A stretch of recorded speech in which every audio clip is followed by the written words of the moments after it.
Багш одоо хүн дахиад ер нь 100% ажиллуулж ер нь чадах уу? Боломжтой гэж хэлдэг. Гэхдээ яг чадна гэдгийг одоо мэдэхгүй шүү дээ. Би бас асуулт тавьж үзчихлээсэн. Та нар гэгэрлээ гэдэг энэ богино хугацаанд мэдээж тийм агуу 100% тархи ашиглалт тийм бол гэгэрлэж чадахгүй. Яагад бол нөгөө гэгэрэл торох хугацаа чинь дэндүү тийм урт хугацаа дээрээс нь таньж мэдсэн эрдэм мэлэг урд авьяас чинь одоо маш их тийм тэнгэр шиг том эрдэмэ чинь бид нар одоо дөнгөжл ингээд жоохон тэмтэрж шít ингээд тэмтрээд явж шít. Тэгэхээр нөгөө бурхан багш тархиныхаа одоо нөгөө 10% ашигласан ч илүү тэгээд нэг ярддаг тийм тал өгдөө шүү. Тэгэхээр бурхан багш гэдэг агуу хүн одоо тэр туулал дундаа тэр их өөрөөгөө хөвөлж ингэж гэгэрсэн тэр замнал дундаа дөнгөж тархиныхаа чигээр 10% ашигласан юм бол бид чинь өнөөдөр хин блээ дээ тий. Ямар цаг хугацааны бас хүмүүс байгаа вэ өөрсдөө ямар ихтгэл өмчлөлтэй байгаа вэ хэрэг зүтгэл гаргаж байгаа вэ гэхэрхийн тулд гэдгээс хамаарал тэгэл ямар ч гэсэн тэгтээ тархиныхаа ингээд тархиныхаа нэг хувийг нэмж байгаа гэдэг нь сүнсний хэмжээс тавьж байгаа гэсэн хэлбэртэй бас холбоотой байгаа шүү дээ тий. Тэгэхээр бидний одоо чадна гэл ийм агуу тарих оюун бүтээсэн тэгээд одоо байгаа болол гэж. Тэгэхээр хамгийн тийм макс боломжоор ашиглах хэрэгтэй. Макс боломжоор. Гэтэ макс боломжоор ашиглах нэг ингээд туслахсаар байгаа гэдэг юм уу төвсөр мөргсөөр байгаа биш шүү дээ. Тий. Бүггийн тархитан одоо байгаа шүү дээ. Тэгэхээр тэр хүмүүс ер нь тархиныхаа хэдэн хувийг бусад одоо жирийн хүмүүсээс одоо яг нэг бидний нэг бүтээх нийгэм гэдэг юм уу бид нарт дэлгэж өгж байгаа эрдмийн цар хүрээ. Тэгээс нөгөө тэнгэр ариун их эрдэм мэдлэг юм. Тэгмээ дэлхийг яаж бүтээснээсээ эхлэе тийм үү? Нарны аймгийг яаж бүтээсэн? За тэн дээр амьдралыг яаж бүтээсэн? За тэн дээр одоо үгүй хүнийг яаж бүтээсэн? амьтдыг яаж бүтээсэн гэх асар их эрдэм биш үү? Маш их эрдэм. Тэгэл бид нар тэнгэрээс гэдэг юм уу энэ бурхтаас гэн одоо юу гэдэг юм бэ? Тэндээс оноож байгаа энэ цагт дэлгэх ёстой эрдэмд хэрэг байдیں۔ Тэр эрдмийн төвшөнд хүртэл бид нар авч чадаад тэрийг таньж чадах нь чадна л гэдэг ойлголтыг ярих юм билээ. Яагаад гэвэл тэр нэг бэдинг ухаанаар сажиа өгөөд тархиныхаа 100% чадамжийг ашигладаг байсан. Тэр үед бол сагуусын тэмүүд буюу нөгөө аричууд биш ари биш шүү. Нөгөө ангарагчууд ч гэж ярьдаг үү. Тийм нөгөө нэг дүрээр амьдрах боломжтой. Тэгээд тэрний дараа тархиныхаа нэг 75% ашиглах чадвартай тэрэтээ вапара юу гэдэг 75 50 тэгээд доошоо одоо ч бол хамгийн тархиныхаа хамгийн бага түвшнийг ашиглаж байгаа кали юу гэдэг 90 тэр яригддаг л тэрэн шиг нөгөө нэг бид бол өнөөдөр сүнсний хамгийн доод хэмжээс 3 дугаар хэмжээс тэр чинь хамгийн доод хэмжээс. Тэгээд 3 дугаар хэмжээст ямар хүмүүс байдаг гэхээр амьтанлаг төрхөөр амьдарч үржих чадвар тунгуу байдаг. Тэнд зарим амьтад ордог, тэнд хүндрэлтэй тодорхой ордог. Тэгэл тэгж амьдарч шин. Тэгтэл энэний дараагийн төвшөнд ингээ хүрээд амьтанлаг төрхөөр үржих төлөвөөсөө халиад жоохон өөрийгөө хөгжүүлэх гэдэг юм уу? Танин мэдих би хин бэ? Өнгөрсөн би хин байсан бэ? Би ирээдүйд хэн болох ёстой бай? Энэ дэлхийн ертөнц яаж бүтээсэн юм бэ? Сүнсний ертөнц байдаг юм уу? Бэлгийн ертөнцид юу байдгийг тэгээд ингээд таньж эхэлж байгаа хэмжээс нь дөнгөж 4-р хэмжээс шүү дээ. Тэр бид тийм дор төвшөнд амьдарч. Тэгэхээр тархины 100% одоо хэрэглэн гэдэг нь сүнсэн бийгүүгээр биш махан бийгүүгээр сүнснийхаа зөвхөн уурга тархины чадамжаар энэ сандлыг бүтээх, энэ утсыг хийх энэ чадварыг гэж хэлдэг байгаа шин. Тэгэхээр энэ гариг ихсэг бүтээсэн чадвартангууд доостой тархины 100% ашигладаг нөхдүүд байх гэдэг шүү дээ. Одоо тэгэхээр тэрийг нөгөө хэлжилээсэн дээр бас л наад асуудал чинь тавьжсэн байх. Одоо ингээд бид эрдэмтэн сураад гэгэрхэд ингээд болох гэсэн чинь тийм байхгүй юм. Гэхдээ та нар энэ цагтаа энэ зундаа өөртөө мэдсэн тэр хэмжээндээ ирэх боломж чинь бүрэн дүүрэн байгаа шүү. Өөрийнхөө хамгийн сайн хэлбэр болоо л гэсэн үг шүү дээ. Тийм нөхцөлийн зөв гэж ярьдаг. Одоо 1 сарын 30-наас бүггийн тархины одоо хамгийн анхны сургалт зарлагдаж байгаа юм. Тэгээд энэ сургалтанд хамгийн анхны сургалт биш шүү дээ 2 дахь шүү дээ. Тийм нийт даах нийт даах. Тэгээд энэ сургалтанд юу ямар хүмүүс соол одоо зохиомжтой тохиромжтой вэ? сая энэ хэлгээд тархиныхаа чадамжийг нээх одоо тэр онц чойжуудаа л тайлна. Тэгээс 10-ны сургалтын сонгогтаатай ингээл аяг бүгд тархин боцлоог бас хэцүү шүү дээ. Тэр чинь арай дэндүү үнцэнтэй юм нүүдүүлнэ. Том ойлголтыг дэндүү жижиг ойлголтоор ингээд сольж болно. Тийм учраас маш их цоожуудыг чинь л тайлна. Одоо дөнгөж сая ярьлаа шүү дээ. Одоо жишээлбэл ингээд хүнд оюуны тархи гэж хаа гэдэг мэдэхгүй л хүмүүс тийм. Бодлын тархиа мэдэхгүй л байна. Хайрын тархиа мэдэхгүй л байна. Мөрөөдлийн тархиа мэдэхгүй л байна. Одоо энэ 108 тархи байгаа гэдэг. Угаасаа ингээд залуу яг нэг одоо нэг 108 тархитай гэж байгаа хүмүүс ялангуяа тархи судлаач инженер бол гайхна. Өвдөөсүүд бол одоо жишээлбэл ингэж байгаа байхгүй. Тархи гэдэг энэ цагт нэг бие гэж нэрлэдэг. Зарим биед бол тархинд болдог. Жишээлбэл бачирхай гэж нэрлэдэг зарим бачирхаанууд жишээлбэл тархинд орж ирдэг байхгүй. Бургацаа бачирхай гэдэг бургацаа тархи гэж хэлдэг байхгүй. Тэгтэл өнөөдөр тэрийг зам тэгээ дээрэс нь за бургацаа тархи ямар ч хэрэгтэй. Бургацаа тархи өөрөө амин эрчмээ хаанаас авдаг. Бургацаа тархины чадвар юу вэ? Тэр чадварыг яаж хөдлөх ёстой?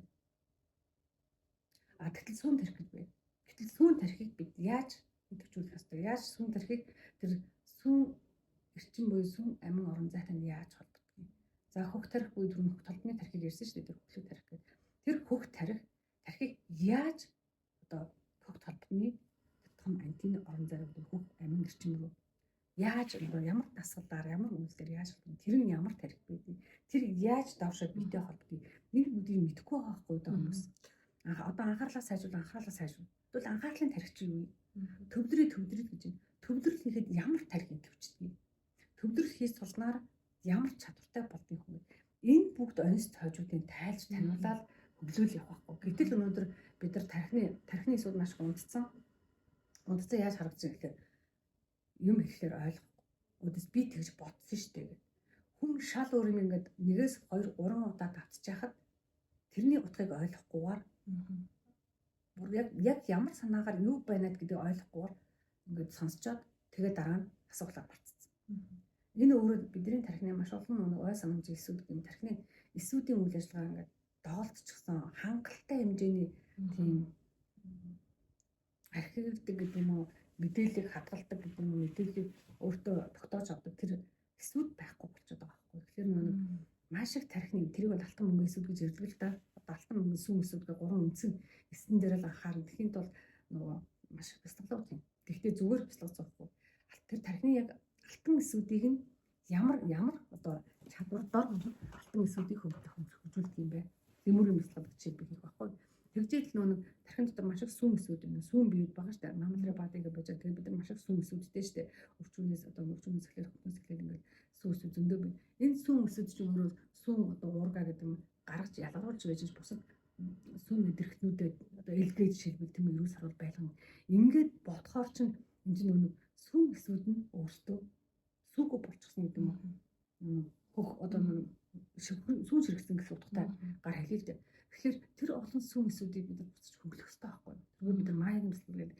Ингэж яж ингээд балбсаар байж байгаа. Тэгээд дээрээс нь сая хэлдэж тэр хөх толбыг хөглөдөг маш олон нөгөө мөргөлүүд гэдэг юм уу, залбирлууд гэдэг юм уу. Дээрээс нь үг хэлгүүд байна, унших түүхүүд байна. Монгол бичгүүд нөгөө 90 цэрүүд чинь бурхан бичиг, монгол бичиг тэр чигээр орж байгаа. Тэр мөрийг таниулахаас ингэж явж ээж тэгээд дээрээс нь дахиад энэ эрчмүүд заа ингээд сүүн тархийг мэдвчүүлээд сүүн уурагч нь бие рүүгээ ингээд нугасаараа дамжаад бусад эдэрхтнэрээ дамжиж урсгалтаа ямар орон цагаар урсаж ямар эдэрхтнээс сүүн уургаараа гэдэг нь сүүгээрээ тэтгэхтэй өрмөөрөөж гэдэг нь тэтгэхтэй сүүн эрчмээрээ тэтгэж амьсгалууж амилууж сүүгээ үйлдвэрлэх боломжийг өндөвчнөөс өндгөнөөс ялгах боломжийг жишээлбэл одоо хөхнөөс одоо тодорхой хэмжээний тос ялгах боломжийг ч гэдэг юм. Ингээд мөгөөрсөн эдисүүдээс мөгөөрсөн өөрөө жоохон ч гэсэн тос ялгаруулж мөгөөрсөн ингээд зөвлөлт тосолж байх. Тэр чадвар тэр одоо эсүүдийг уургуудыг сүмүүдийг ангир уургуудыг гаргах чадварыг хөгжих хэрэгтэй. Тэгэхээр тэр судалсуугуудыг нээх нөгөө хасын нөгөө эмчилгээ бас маш их юм. Хаана ямар хас байна?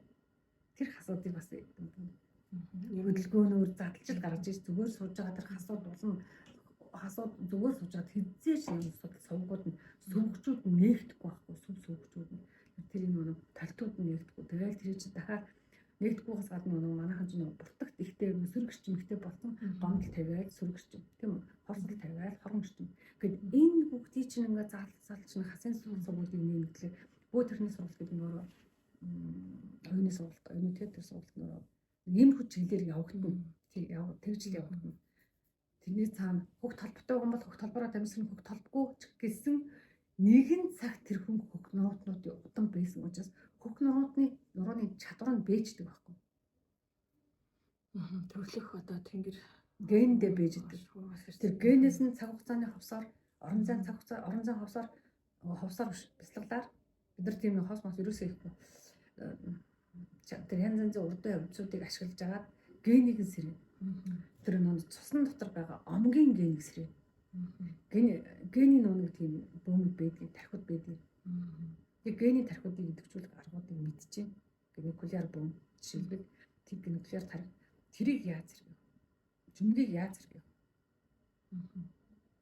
Энэ өвчүү баахан үйл тэгээд ирсэн өвчүүний олон хэсгүүдийг яаж зэргэх вэ? Тэр аргуудыг мэдчихэж байгаа. Тийм л зүйл цаа. Тэгжээж энэ биеийг нь сэргээгээд түрүүний хэлдгээр нэг төрлөх тэр чадварыг нэг сэргийх гэдэг шүү дээ. Тэгжээж нэг сая нөгөө нэг өөрийгөө эрдэм сурлаагаад эрдэмээ шууд тосож авах, ойсын тайлах, задлах, уйлагдах, ойлгох ингээл тэр чадварууд нь төрлийн зүйлүүдийн дотор байгаад тийм байсан хүмүүсийн удам учраас нөгөө түрүүний хэлдгээр би 10 дугаар үеийн өвдөжтэй холбогдох гэдэг шиг одоо 13 дугаар зууныхан бол ихэнх 30 32 3 4 44 5 дугаар зуун үеийнх байж байгаа шүү дээ гэсэн самаар. Тэгээд тэр үе рүү холбож өгөх. Тэр гений өвглийн сэргээхэд болчиход байгаа. Тэр гений өвглийн сэргээх дасгалуудыг заа чиний гений өвглийн чинь сэргийлээ шүү гэж хийхгүй. ДНК гэж чинь тэглээ гэж хийхгүй. Тэрийг зөвхөн маш нэг энгийн аргуудаар тэр хүндийнх зовлонтой бишээр хийх байхгүй. Савыг нь цэвэрлж хагаад шинэ гэх юм мэдээлэлээр цэвэрлэнгээ савыг нь цэвэрлжээ шинэ мэдээлэл биш. Цэвэрлэнгээ шинэ мэдээлэл суулгаад цэвэрлэнгээ шинэ мэдээлэл суулгаад. Ерөөсөө юм шүү дээ. Сөрөг муу мэдээллийг устгалаа. Тодорхой хоосон орон зай үүсчихлээ. Тэрэн дотор чи яаралтай эрг мэдээлэл, зөв мэдээлэл, үнэн мэдээллийг суулгахгүй бол хоосон сав чинь дахиад боломжтжуул яхаа нөгөө хүн бодлого цэвэрлээгүй байж байгаа. Эсвэл тэрийг юунд ч дүүрэхгүй ингээ орхих юм бол тэр сав чинь комикч магсч ш нэг сав гэдэг чинь цаана эсийн л байна. Маш сонирхолтой шуун байж байгаа юм чи эсийн оршин байж байгаа юм чинь тийм. Тархины эсийн оршин ингээ өдөртний эсийн оршин дөрвөн үрсний зөндөө олон энэ далдхамсрын мэдээлүүд гэдэг байгаа энэ мэдлгүүд чинь зөвхөн тархинд байгаа өдөртнүүдтэй хуваагдаа суучдаг. Үзүүлэн дээр ч юм уу хаврын дээр хаврын толгой дээр шиг юм хуваагдаа суучдаг учраас тэрийг нь таниулж маш их нэг оюуных нь онцыг нээж өгөх гэдэг. Оюуны онцыг нээж өгчөөд хүн хүссэн хүсээгүй нэг олон хүрдүүд эрдмийн хүрдүүд гэдэг нэг олон хүрдүүдийг нээгээд өчгөр юу хийх ёстойгоо мэдээд хаашаа явах ёстойгоо мэдээд зөв бэлгээ сонсоод тэгээд тархи өгч явах гэсэн байна. Өөрөлдөө ямар ч гацалтгүй л тэр хүн бол явах боломжтой. Тэгээд тархиудын зааж өгч чиний тэр тархи тэнд гэдэг шүү. Одоо ингээл энд ямар тархи одоо энэ чинь хооронд тархи биш үү? Жишээлбэл энэ тархи гэл ингээ бүгдийг хэлчих байхгүй. Тархи гэдэг ойлголтыг дэндүү одоо тэгтээ яг 10 хоногийн сургалт дээр зөвхөн бөө гэдэг нь онц тайлж байгаа сургалт учраас 10 хоногт айл болохоор камптер байлгаа гэдэг байгаа нүглөө өдрөө гараа сургалттай хөө. Тэгтээ тамирдуулж ядраахгүй. Нэг савн ингээд томорч амжаагаад бид нар ингээд эрдмэр бөмбөгдүүд нэмэргүй тэр чинь торч үлдэхгүй. Амархан мартагдаад байгаа юм уу? Сурсан юм ойлгоогүй амархан мартагдаад байгаа шалтгаан чинь тэнд ай савн бүрлдээгүй байгаа байхгүй хадгалагдчих чадахгүй биш үү? Нөгөө богино хугацааны ойс сумжаас нөгөө урт хугацааны ойс сумжээ тархи руу очин өдрөдөг ойлголт байхгүй болчиход дээрээс нөгөө нэг маш их нөгөө далдхамсрын мэдээлэл чинь хүний хайсны эсүүдээр их байдаг. Хайсны эсүүд нь тэнд хатчаад байдаг юм модоочод сөрөгчм энергитэй ингээ баригдсан байхад тэнд чинь ямар ч мэдээлэл ингээ хорох боломжгүй учраас тэр олон нөгөө хайсны эсүүдийг чирмэсний эсүүдийг бид нар бас чөлөө зөөлж өг тэрийг нөгөө цэвэрлж өг гэдэг бас ойлголтууд гарч ирэн л дээ. Тэгэхээр яг тийм нарийн одоо тэрийг чинь тэгжээ шүү гихгүйгээр цацсан явчих. Нэгтэй эрдэм судлаад гэсэн. Махан биеийн сэтгэлийн маш олон цэвэрлэгээ тий мөнгөн эсүүдийг цэвэрлэхэд бол одоо ингээд цасмжтай байгаа мөнгөн эсүүдийг сэргээх хэрэгтэй болчихж байгаа. Цасмсны одоо харахад имчилгээ юм шиг харахад тоглоом наадгай юм шиг байж байгаа л тасна л та. За тэгээд сургалтын төлөө мэдээллийг бас давхар оруулчих тий. Тэгээ. За тэгээд өнөөдрийн подкаст маань ингээд дөрлөө. Тэгээд хамт байсан та бүхэнд баярлалаа.